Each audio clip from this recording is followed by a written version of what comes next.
আসসালামু আলাইকুম দর্শক মণ্ডলী, আজকে আপনাদেরকে আমি দেখাবো দুবুলহাটির রাজবাড়ির কিছু অংশ দেখতে থাকেন, তারপরে বাকিটা আবার আমরা ড্রোন ক্যামেরার মাধ্যমে দেখাবো, সেটা আপনারা দেখতে থাকেন।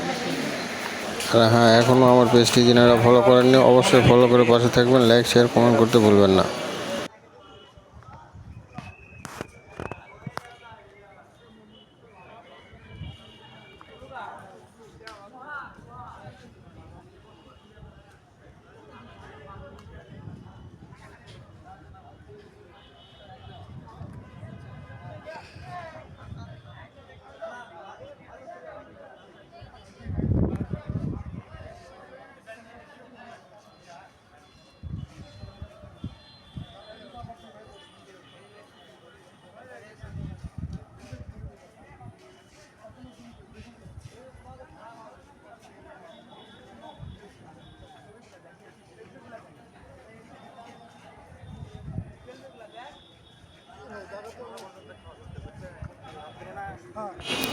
এই মুহূর্তে ড্রোন ক্যামেরার মাধ্যমে আপনাদেরকে পুরো রাজবাড়িটা দেখানোর চেষ্টা করছি, আপনারা দেখতে থাকেন।